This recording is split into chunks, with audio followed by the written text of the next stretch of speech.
Մայր Հայաստան դաշինք Կարեն Սիմոնյան, Դերենիկ Մալխասյան, Աննա Մուրադյան Քվեաթերթիկ համար 4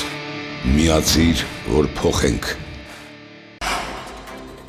Ադրբեջանը Հայաստանին կոչ է արել արագացնել խաղաղության համաձայնագրի ստորագրման գործընթացը, նշելով, թե այդ հնարավորությունը հավերժ չէ։ Ըստ արգենտինական Պարֆիլ պարբերականի այդ մասին հայտարարել է Ադրբեջանի նախագահի հատուկ հանձնարարությունների գծով ներկայացուցիչ Էլչին Ամիրբեկովը։ Նա նշել է, թե խաղաղության համաձայնագրի տեքստի շուրջ ավարտված բանակցությունները ճանապարհ են բացում հարաբերությունների կարգավորման եւ դիվանագիտական կապերի հաստատման համար։ ԱՄՆ նախագահ Դոնալդ Թրամփը ծրագրում են նոր մոտեցում լուծել անօթևանների խնդիրը, փողոցում ապրողներին բռնի կերպով տեղափոխելով մեծ ճամբարներ եւ պահանջելով, որ նրանք բուժում անցնեն հոգեկան առողջության խանգարումների եւ հակումների դեմ։ Այս մասին հայտնում է CBS հեռուստաալիքը։ Թրամփի վարչակազմը պատրաստվում է հեռանալ Housing First ծրագրից, որն առաջնահերթություն է տալիս մշտական կացարան տրամադրել այն մարդկանց, որոնք հայտնվել են անօթևան վիճակում։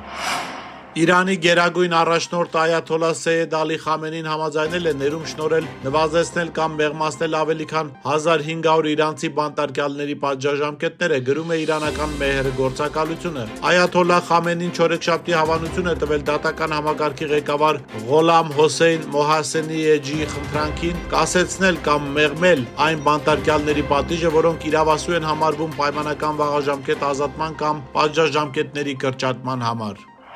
Սուդանի զինված ուժերը դուրս են մղել կիսառազմական արագ արձագանքման ուժերին Խարթումի օդանավակայանից, որը վերջիններից վերահսկողության տակ էր 2023 թվականի ապրիլից, երկրում հակամարտության սկսվելուց ի վեր։ Այս մասին հաղորդում է Ալ Ջազիրան։ Օդանավակայանն առաջին օբյեկտներից մեկն է, որ արագ արձագանքման ուժերը զավթեց հակամարտության առաջին օրերին, բանակը կարողացավ լիովին վերականգնել վերահսկողությունը օդանավակայանի նկատմամբ, այդ թվում նաև քաղաքացիական չվերթերի համար նախատեսված հատվածի նկատմամբ։ Լրատվամիջոցը մեջբերում է իր թղթակցի խոսքը իրադարձությունների վայրից։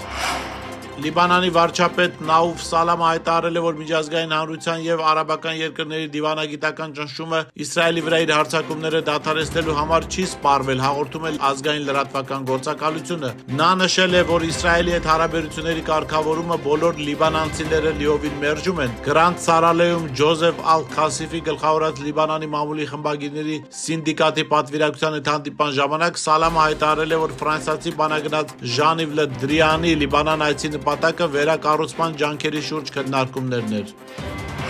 Հայաստանի որոշումը գնալ ԵՄ անդամակցության ճանապարհով շատ ճիշտ է։ Այս մասին Անալիտիկա պարբերականին տված հարցազրույցում ասել է Ուկրաինայի նախագահի աշխատակազմի ղեկավարի խորհրդական Միխայել Պոդոլյակը։ Նրա խոսքով Եվրոպան խոստումնալի ճուկա է բարձր մրցունակության, միևնույն ժամանակ տեղը զբաղեցնելու լավ գումար վաստակելու եւ ֆինանսական եւ տեխնոլոգիական մեծ հարաբերությունների հասանելիության հնարավորությամբ։ Գերմանիայի կառավարությունը տեղյակ չէ Ռուսաստանի դեմ Եվրամիության պատժամիջոցների որևէ փոփոխությունների մասին, չորեքշաբթի ասել է գործակալության ներկայացուցիչը, մեկնաբանելով Մոսկվայի պահանջը ռուսական բանկերը միջազգային SWIFT համակարգին միացնելու մասին, փոխանցում է Reuters-ը։ Բերլինում կայացած հերթական մամուլի ասուլիսի ժամանակ հարցի վերաբերյալ խոսնակն ասաց, որ SWIFT կենտրոնակայանը գտնվում է Բելգիայում, ինչը նշանակում է, որ այն գործում է ԵՄ օրենսդրության համաձայն։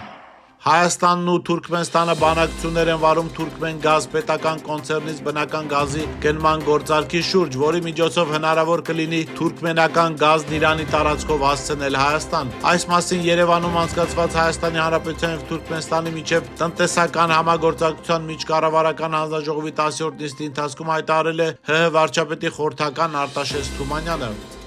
Ռուսաստանի նախագահ Վլադիմիր Պուտինը դաշնային ժողով քննարկման է ներկայացրել Իրանի հետ համապարփակ ռազմավարական գործընկերության մասին պայմանագրի վավերացման հարցը։ Դաշնային խորհրդում այդ հարցի քննարկման համար պետության ղեկավարի ներկայացուցիչ է նշանակվել արտաքին գործերի փոխնախարար Անդրեյ Ռուդենկոն։ Համապատասխան կարգադրությունը հրապարակվել է իրավական տեղեկատվության պաշտոնական կայքում։